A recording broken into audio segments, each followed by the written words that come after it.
Hi guys, so today we're baking sourdough bread and I'm following a baker's table which is 1000 grams of flour, um, 80% hydration, so 800 grams of water, and 15% starter, which is about 150 grams, and 2% salt, which is about 20 grams. You can go lesser on the salt depending on what flour you're using. Usually darker flours are a little more salty, so you can like adjust your salt accordingly. And I would also recommend, if you're a first time baker, to not directly go into dark flours because it's a lot harder to handle. 80% hydration dough is very gooey and it just like is a mess. So you can start with 70% hydration and slowly build up. The first time I made it, I did 70% hydration because I knew for a fact that I would be like, ew, this is gooey. Okay, getting into the flour that I'm using today. This I'm sure everyone will have at home, Ashirwad atta, your regular chapati atta. It's whole wheat and it's a little coarser. Then I'm using a T60, T55, sorry. And this one is by Joseph Mark. I'll link him in my uh, in the video. I bought it from Amazon. It's a very fine, high protein, high gluten atta. It's also whole wheat. It's unbleached, and it makes for good bread. So it's a bread flour basically. And I'm adding a little bit of high fiber, high protein rye flour, which is also by Joseph Mark. Also, I got from Amazon. We'll link it in the video so you can also order your stuff. One of the main things that I would need in my sourdough is a starter, and I fed my starter this morning at about 12 and it is currently 2:30. So at about 4 hours I will know when it's peaking, and that's when I'm going to use it because you need it to have a rise. You shouldn't catch it on the fall.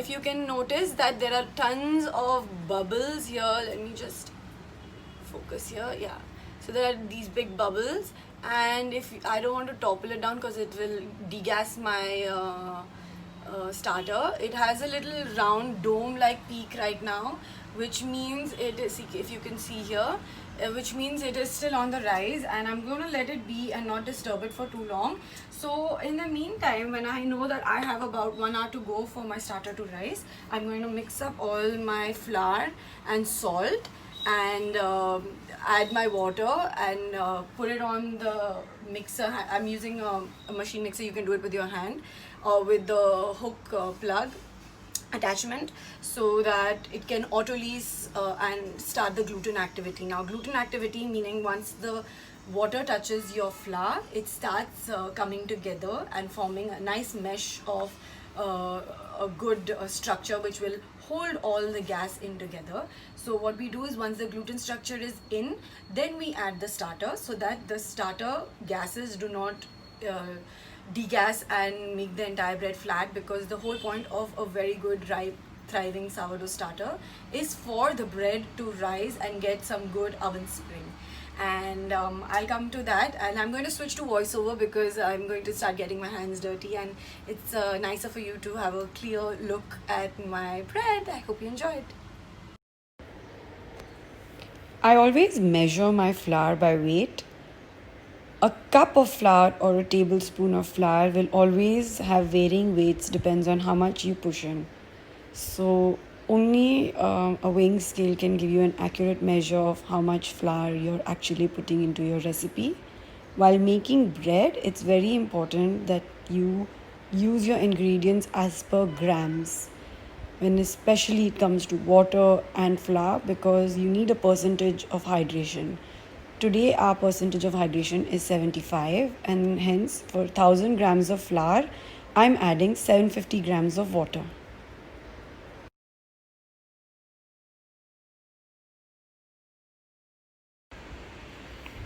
Using your stand mixer, you can mix in and incorporate all the water with the flour. I've used a KitchenAid and I've run it on the lowest speed for about 7 to 8 minutes.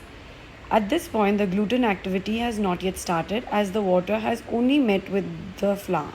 So, what you can do ideally is just leave it to rest for about half an hour to 1 hour before your starter is ready, or you can do this right away and knead it for a while with a slap and fold technique to instantly activate the gluten activity. This is a pre-kneading process called an autolyse. An autolyse is entirely for activating gluten in your flour and in your dough so that it is prepped and ready before your leaven or starter gets into your dough. Now, this technique of slap and fold makes you slap the dough onto the counter, which is not floured, and then you pull it back with both your hands. Now, make sure your hands are a little wet with water, otherwise, it's going to be a very sticky affair. Put it back in your mixing bowl or container and then just let it rest for about 20-30 minutes until your starter is ready to go inside. Please make sure to cover it either with a cloth or with a cling wrap because you don't want it to dry out on the crust or on the top. 30 minutes later, I open up my dough, which is autolysing, and I add my starter, which is ready, into the dough. And then I use my salt and I use wet and moist hands to stretch and fold the leaven into the dough, incorporating everything until I can no longer feel the grains of salt or the texture of irregularity in my hand. Let your dough rest for 15 minutes and repeat the stretch and fold 3 times at a gap of 15 minutes each. This will cause your gluten formation and help you trap air pockets into your dough, making it soft, light, and fluffy. After the 3 times of stretch and fold between 15-minute gap intervals, let your dough rest for about 30 minutes. With moist hands, do another set of stretch and fold. You would have noticed that your dough would have bulked up in this 30-minute gap. Once you finish this stretch and fold, repeat the entire process 3 times, but now at a gap of 30 minutes.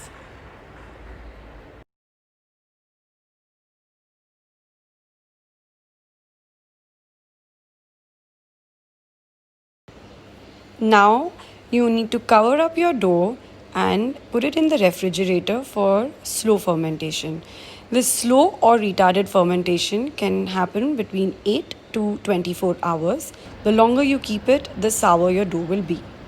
I kept mine for about 12 to 13 hours. Now lightly flour your surface and pull out your dough gently from your container. Once you pull out your dough from the container, you can start setting up your banneton or your bowls in which you're going to be proofing your bread. In my case, I use my mixing bowl and I dust a tea towel with flour so that the dough does not stick to the towel. And just like that, this is the last time you touch your dough, and you leave it for about 40 minutes before you put it in the oven.